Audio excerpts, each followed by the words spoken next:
Hello friends, நம்ம favourite serial அடுத்து என்ன சுவாரஸ்யமாக நடக்குதுன்னு பார்க்குறீங்க. நம்ம இலக்கியாவும் கௌதமும் இருந்துக்கிட்டு இப்போ அவங்களுடைய கேஸ் வந்து இயரிங்க்கு வந்திருக்கு. இதுக்கு முன்னாடி அந்த இதில் வந்து கேஸ் நடக்கிறப்ப இயரிங்கில் இந்த எஸ்எஸ்கே வந்து ஹார்ட் அட்டாக் அப்படின்னு சொல்லிட்டு ஒரு பிளானை போட்டு வீட்டுக்கு கிளம்பிட்டார் இல்லையா, ஜாமீனை வாங்கிட்டு. அந்த கேஸ் வந்து இப்போ ஓப்பன் ஆகிருக்கு. அதில் வந்து மறுபடியும் உங்கள் வக்கீலை ஏதாச்சும் பண்ணிடுவாங்க அப்படின்னு சொல்லிட்டு ஏற்கனவே ஜட்ஜுக்கிட்ட எங்களுக்காக நாங்களே தான் வாதாட போகிறோம், எங்கள் வக்கீலை ஏற்கனவே ஒரு கடத்திட்டாரு, இப்போ வந்து எங்கே கொண்டு போய் வச்சிருக்காருனே தெரியல அப்படின்னு சொல்லிட்டு ஒரு பிளானை போட்டு அதில் வந்து அவர் ப்ரூஃப் எல்லாத்தையுமே, அதாவது அதுக்குன்னு ஒரு ரெஜிஸ்டர் கொடுப்பாங்க இல்லையா, அந்த ரெஜிஸ்டர் எல்லாத்தையுமே வாங்கி பக்காவாக வச்சுருக்கிறாங்க. இப்போ இவங்க 2 பேர் தான் வக்கீலாக வாதாட போகிறாங்க. ஏன்னா இவங்களே இவங்களுடைய வக்கீலை வந்து கடத்தி கொண்டு போய் வச்சுட்டு அந்த படியே எஸ்எஸ்கே மேலே தூக்கி போட்டாங்க. எஸ்எஸ்கே தான் அதை கடத்தினதுக்கான ஆதாரம் எல்லாம் கரெக்டாக இருக்கிறதுனால சரிங்க அப்படின்னு சொல்லிட்டு இந்த கேஸ் வந்து இப்போ நல்லபடியாக நடக்குது. அது ஒரு நல்லபாட்டு போயிட்டுருக்க. நம்ம எஸ்எஸ்கே கிட்ட இலக்கியாவும் சரி கௌதமும் சரி தாறு மாதிரி தக்காளி சோறு அப்படின்னு சொல்லிட்டு பயங்கரமான கேள்வியை கேட்டு தள்ள, ஆனால் அது எதுக்குமே பதில் சொல்ல முடியாமல் முழிச்சிட்டு இருக்காங்க. இந்த எஸ்எஸ்கே பிதன்னு முழிச்சு நின்றுட்டுருக்காரு. அதுக்கப்புறம் இந்த எஸ்எஸ்கேக்கு இதுவும் வேணும் இன்னமும் வேணும் அப்படின்னு சொல்லிட்டு நம்ம இலக்கியாவும் கௌதமும் மனசுக்குள்ள நினச்சிக்கிட்டு இன்னும் கேள்விகள் தர மாதிரியா அப்படி போட்டு தாக்க அந்த எந்த கேள்வியுமே பதில் சொல்ல முடியாமல் முழிச்சிட்டு இருக்க நம்மளுடைய எஸ்எஸ்கே இருந்துக்கிட்டு என்ன சொல்கிறதுன்னு தெரியாமல் முடிச்சுட்டு இருக்க. அந்த நேரம் பார்த்து நம்ம தாட்சாயி ஏதாச்சும் பேசணும் இல்லையா, அதுக்காக ஏதோ ஒரு வார்த்தை 2 வார்த்தை பேசணும்னு நினைக்கிறவங்க ஒரு முளகுலேருந்து தான் பேசிகிட்டு இருக்காங்க. அப்படி என்ன பேசுகிறாங்கன்னா, இந்த எஸ்எஸ்கே வந்து இப்போ உடம்பு சரியில்லாமல் இருக்கார் இவரை வந்து இந்த மாதிரி கேள்வி கேட்குறதும் தப்பு, அவரை வந்து இந்த மாதிரி நிற்க வச்சிருக்கிறதே தப்பு. ஏற்கனவே அவர் உடம்பு சரியில்லாத இப்போ தான் கொஞ்சமாக குணமாயிட்டு வந்திருக்காரு.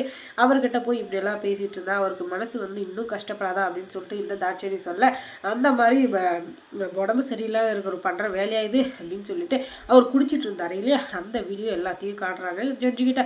ஆடா பாவி, என்னடா இது, எந்த பக்கம் திரும்பினாலும் அடக்கணும்னா நான் என்னதான் பண்ணுறது, ஏதாச்சும் ஒரு பக்கம் நமக்கு ஆப்பு வச்சா பரவாயில்ல, எல்லா பக்கமும் ஆப்பு வச்சா நான் மட்டும் என்னதான் பண்ணுவேன் சொல்லுங்க அப்படின்னு சொல்லிட்டு அப்படி தெரு நாய் மாதிரி முடிச்சு நின்றுக்கிறார் இந்த எஸ்எஸ்கே. ஏன்னா இப்போ எந்த பக்கம் போகிறதுனே தெரியல, எல்லா பக்கமும் அடக்கட்டினா எஸ்எஸ்கே மட்டும் என்ன பண்ணுவார் நீங்களே சொல்லுங்கள். ஏதாச்சும் ஒரு பக்கம் அடக்கட்டினா பரவாயில்ல, திரும்புகிற பக்கமெல்லாம் அடக்கட்டினா என்ன தான் பண்ணுறது. அதனால் எந்த பக்கம் போகிறதுன்னு தெரியாமல் எஸ்எஸ்கே இருந்துக்கிட்டு, அடா பாவிகளா தெரியாமல் உங்ககிட்ட மாட்டிக்கிட்டேன்டா, இப்படியாட்டா என்ன வருத்தி இருக்கிறீங்க அப்படின்னு சொல்லிட்டு பயங்கரமாக புலம்பி தள்ளிட்டு இருக்காரு. இதெல்லாம் உனக்கு வேணும் தான் எஸ்எஸ்கே, வேணும் தான்.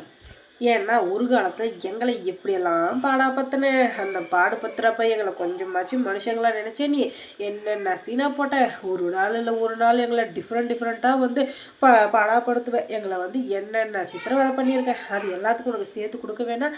அதனால தான் உனக்கு இப்போ வாரி வழங்கிட்டு இருக்கோம். அதை வாங்கி எங்கே வச்சுக்கிறதுன்னு தெரியாமல் நீ புலம்பிட்டு இருந்தாலும் சரி, இல்லை எனக்கு எல்லாமே பரவாயில்ல தான் அப்படின்னு சொல்லிட்டு நீ வாங்கிக்கிட்டே இருந்தாலும் சரி, கொடுக்கறதுக்கு நாங்கள் தயாராக இருக்கோம், வாங்கிறதுக்கு நீ தயாராக இருக்கிறதும் இருக்காது, உன்னோட இஷ்டம் அப்படின்னு சொல்லிட்டு பயங்கரமாக கலாய்ச்சி தள்ளிட்டு இருக்காங்க. அதுக்கப்புறமா எஸ்எஸ்கே இருந்துக்கிட்டு எல்லா தப்பையும் நான் தான் பண்ணேன், என்னை தயவு செஞ்சு முடிச்சிருங்க, இதுக்கு மேலே நான் வந்து எதையும் மறைக்க விரும்பலை அப்படின்னு சொல்லிட்டு சின்ன இதுலேருந்து பெரிய இது வரைக்கும் அவர் என்னென்ன தப்பு பண்ணாரோ அது எல்லாத்தையும் ஒத்துக்கிறாரு நம்ம எஸ்எஸ்கே. இதுக்கு மேலே யாரும் என் வாழ்க்கையில் வந்து குறுக்கிடக்கூடாது, ஏன்னா எல்லா தப்பையும் நான் தான் பண்ணேன். எஸ்எஸ்கேன்ற ஒரு இது வந்து பொய் பித்தலாட்டம் எல்லாரும் ஏமாத்துறது இது மட்டும் தான் அப்படின்னு சொல்லிட்டு என் வாழ்க்கையில் நான் நிறையா பண்ணியிருக்கேன், யாருக்குமே நான் நல்லது நினைக்கிறேன். இன்னொன்று என்னுடைய ரேவதிக்கு நான் பண்ண பாவத்தினால தான் இப்போ இவ்வளோ பெரிய கஷ்டத்தை அனுபவிச்சுட்ருக்கேன் அப்படின்னு சொல்ல. என்னது ரேவதியா, என்ன சொல்கிறீங்க அப்படின்னு தான். ஆமாம், என்னுடைய மனைவி ரேவதி, அவளை சின்ன வயசில் உயிராக காதலிச்சேன், ஆனால் கடைசியில் இப்படி ஆயிடுச்சு. பணத்துக்கு ஆசைப்பட்டு நான் வந்து இந்த தாட்சாயணியை கல்யாணம் பண்ணிக்கிட்டேன். அதனால் நான் இத்தனை வருஷமாக கொடுமையாக தான் அனுபவிச்சுட்ருக்கேன். என்ன தான் பணம் காசு சொந்த பந்தம் இதெல்லாம் இருந்தாலும் நமக்குன்னு ஒரு உண்மையான அன்பு வைக்கிற, நம்ம மேலே அன்பு வச்சிருக்க ஜீவன் வந்து கிடைக்கிறது இவ்வளோ பெரிய விஷயம். அந்த பொக்கிஷத்தை நான் வந்து மிஸ் பண்ணிட்டேன். அதனால் இப்போ வரைக்கும் நான் ஃபீல் பண்ணிக்கிட்டே தான் இருக்கேன். அந்த ஃபீலிங்கை இது பண்ணணும்னா எனக்கு ரேவதி திரும்ப கிடைக்கணும். ரேவதிக்கு இப்போ எனக்கும் பிறந்த குழந்தை எங்கே இருக்குன்னு தெரியல, அந்த குழந்தை எங்கே இருக்குன்னு ரேவதிக்கு நல்லாவே தெரியும். அந்த குழந்தை எங்கே இருக்குன்னு சொன்னால் நாங்கள் 3 பேரும் எங்கேயோ கண்காணாத இடத்துக்கு போய் சந்தோஷமாக இருந்து எங்களுடைய வாழ்க்கையை கழிச்சிக்கிறோம் அப்படின்னு சொல்லிட்டு எஸ்எஸ்கே சொல்ல, அந்த நேரம் பார்த்து ரேவதி அங்கே உள்ள வர, எஸ்எஸ்கே நீங்கள் இந்த அளவுக்கு மனசு மறுவி நான் நினச்சி கூட பார்க்கல, நம்ம பையன்கிட்ட தான் இத்தனை நாள் நீங்கள் வந்து ஜெயிக்கணும்னு நினச்சிட்டு இருந்தீங்க, ஆனால் நம்ம பையன் இன்னைக்கு உங்களை ஜெயிச்சிட்டான், அது உங்களை திருத்தி இருக்கான், அதுவே அவனுக்கு பெரிய சாதனை. இந்த சாதனையை செஞ்ச என் பையன் இவன் தான் கௌதம் அப்படின்னு சொல்லிட்டு சொல்ல, எல்லாருக்குமே அங்கே ஷாக்குக்கு மேலே ஷாக்கு.